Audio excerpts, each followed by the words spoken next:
Kwa niaba ya wachezaji wenzangu, sisi kama wachezaji tuko tayari kwa ajili ya mchezo na tumejiandaa vizuri na maandalizi yanaendelea vizuri, na kikubwa tunatambua umuhimu wa mchezo wetu wa kesho. Kwa hiyo sisi kama wachezaji tuko tayari kwa ajili ya kuzipambania pointi 3 na kupata matokeo mazuri katika mchezo wa kesho. Asante Dickson, na tunakaribisha maswali matano kwake. Tafadhali sogea hapa jirani ili uweze kusikika nyumbani na wale ambao wanatufuatilia kupitia Azam TV. Karibu sana. Naitwa Ayubu kutoka. Kikubwa tunachoamini mchezo utakuwa mgumu. Ukiacha wachezaji wengi ambao wanafanya vizuri katika timu yao, kwa hiyo sisi kama wachezaji wa Yanga kwa pamoja tumejiandaa na tutashirikiana vizuri kuweza kuzuia vizuri na kutoruhusu goli aina yote katika lango letu. Sisi kama wachezaji ni kama wanajeshi tu, kwamba muda wote inabidi wabadilike kutokana na mazingira. Kwa hiyo kila mwalimu anapokuja ni kazi yetu na ni wajibu wetu kuweza kumpokea na kuweza kumpa ushirikiano na kuweza kufanya kile ambacho mwalimu anatupa na kukipokea kwa uharaka na kuweza. Nakaribisha.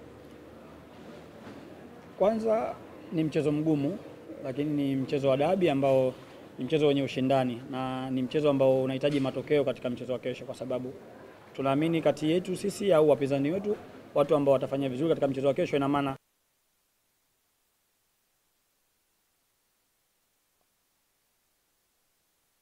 na kuzipata pointi 3, kwa sababu plani yetu ni kuzipata pointi 3. Kwa kila mchezo unaokuja mbele ni muhimu kupata pointi, fanya vizuri kuzichukua hizo pointi 3 na kuangalia mchezo wa mbele ili kuweza kutetea taji letu. Asante. Swali la 4 kwa Captain Dickson Job. Kupata matokeo mazuri katika michezo iliyopita ni jambo zuri, kwa sababu linatupa confidence katika mchezo huu ambao tunakwenda kucheza, lakini hatupaswi kujiamini sana, kwa sababu kila dabi inakuja na plani tofauti na kila dabi inakuja na mahitaji tofauti. Kwa hiyo ni jukumu letu tu kuweza kufuata maelekezo ya mwalimu na kuweza kupambana katika mchezo wa kesho kuweza kupata pointi 3. Swali la 5 na la mwisho kwa Job. Naamini utakuwa ni mchezo mzuri na wenye ushindani, kwa sababu nilishasema hapo nyuma kwamba ni mchezo muhimu sana kwa kila timu, kwa sababu kila timu inahitaji pointi 3 ili kuweza kujiweka kwenye nafasi nzuri ya kuchukua ubingwa katika msimu huu. Kwa hiyo tunachoamini utakuwa ni mchezo mzuri na wa kuvutia. Kikubwa tu ni kuwaomba mashabiki wajitokeze kwa wingi kuja kuiangalia dabi hii ya kesho.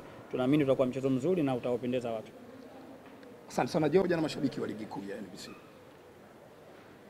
Kikubwa tungependa kuwaomba mashabiki zetu wajitokeze kwa wingi siku ya kesho kuja kutupa support vijana wao. Sisi tunachoamini mchezo utakuwa mgumu, lakini uwepo wao uwanjani ni muhimu na ni support kubwa kwetu, na tutafanya vizuri na tutaipambania nembo ya Yanga kuweza kufanya vyema katika mchezo wa kesho na kuweza kupata pointi 3.